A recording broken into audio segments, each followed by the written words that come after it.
دوستو، کیا آپ جانتے ہیں کہ دنیا کا موسٹ مسٹیریس کانٹیننٹ کون سا ہے؟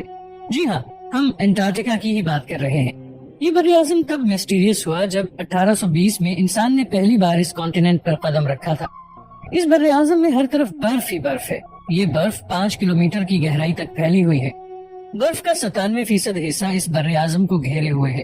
یہ بر اعظم 1.5 کروڑ کلومیٹر تک وسیع ہے۔ یہ بر اعظم اتنا کشادہ ہے کہ پوری امریکن اسٹیٹ سے بھی بڑا حصہ برف کی موٹی تہ میں دبا ہوا ہے۔ اگر یہ برف پگھلنا شروع ہو جائے تو پوری دنیا کے سمندروں کے پانی کی سطح 200 فٹ تک بلند ہو جائے گی۔ یہاں گرمیوں کے 6 مہینے مسلسل دن اور سردیوں کے 6 مہینے مسلسل رات رہتی ہے۔ 6 مہینے تک سورج کے ابھرنے، غروب ہونے، صبح شام اور وقت کا تعین کرنا بہت مشکل ہو جاتا ہے۔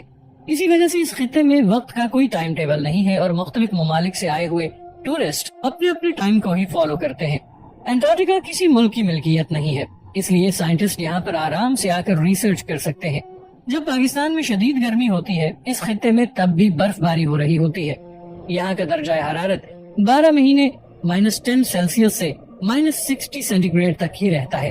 بہت زیادہ سردی ہونے کی وجہ سے یہاں پر انسانی بقا ممکن نہیں ہے۔ کچھ لوگوں کا کہنا ہے کہ انٹارکٹیکا کی برف کے نیچے بہت سے راز چھپے ہیں۔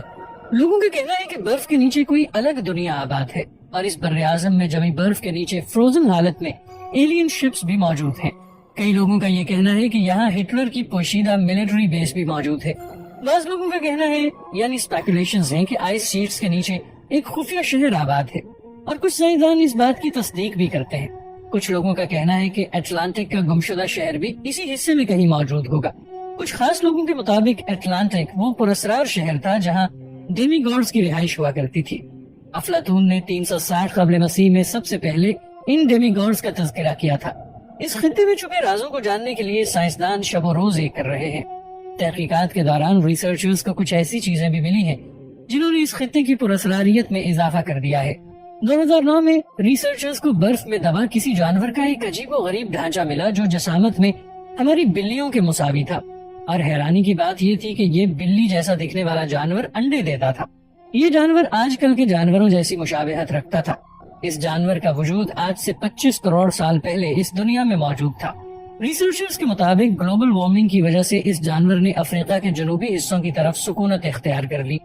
اس دور میں ہجرت کرنا اس لیے بھی آسان تھا کیونکہ اس دور میں اٹلانٹکا ایک الگ خطہ نہیں بلکہ ایک بہت بڑے سپر کانٹیننٹ کا حصہ ہوا کرتا تھا۔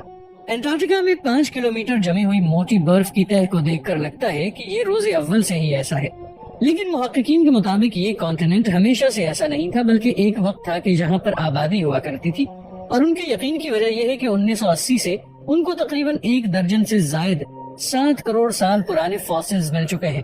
یہ فاسلز پرندوں اور سمندری جانوروں موساسور اور پلیسوسور کے ہیں۔ اس سے اندازہ ہوتا ہے کہ آج سے 20 کروڑ سال پہلے ڈائنوسورز رہا کرتے تھے۔ ریسرچرز کے مطابق یہ ممکن بھی ہو سکتا ہے کیونکہ تب یہاں کا ٹیمپریچر بہت زیادہ ہوا کرتا تھا۔ تب انٹارکٹیکا کے پہاڑوں پر ابھی برف نہیں جمی تھی۔ یہاں پہ ہرے بھرے اور گھنے جنگل ہوا کرتے تھے۔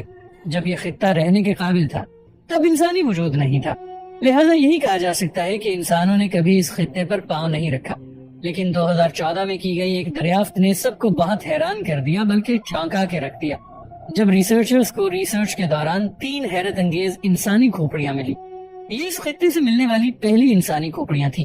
انٹارکٹیکا سے کھوپڑیوں کا ملنا بہت ہی حیران کن تھا، لیکن اس سے بھی زیادہ حیران کن بات یہ تھی کہ وہ کھوپڑیاں بہت عجیب و غریب تھیں۔ ان کا ڈھانچہ مکمل طور پر عام کھوپڑیوں کی نسبت بہت لمبا اور باہر کو نکلا ہوا تھا۔ ریسرچرز کو اس قسم کی کھوپڑیاں ایجپٹ اور پرو سے بھی مل چکی ہیں۔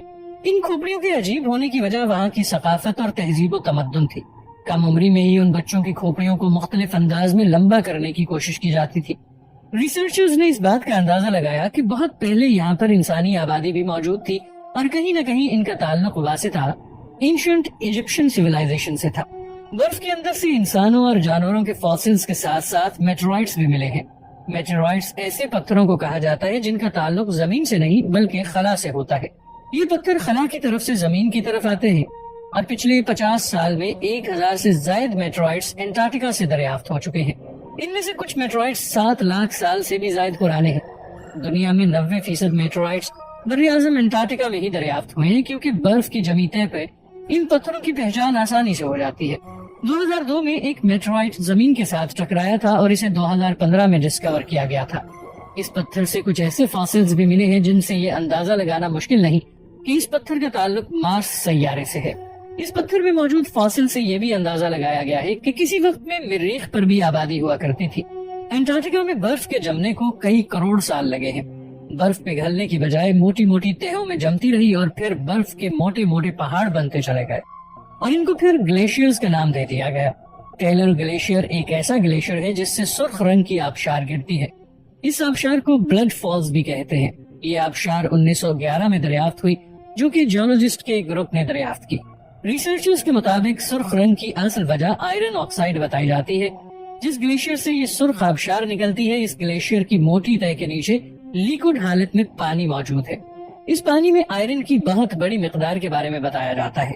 جب یہ پانی گلیشیئر سے باہر آتا ہے تو اس میں پایا جانے والا آئرن ہوا میں موجود آکسیجن سے مل کر آئرن آکسائڈ میں بدل کر ہمیں سرخ رنگ کا نظر آنے لگتا ہے۔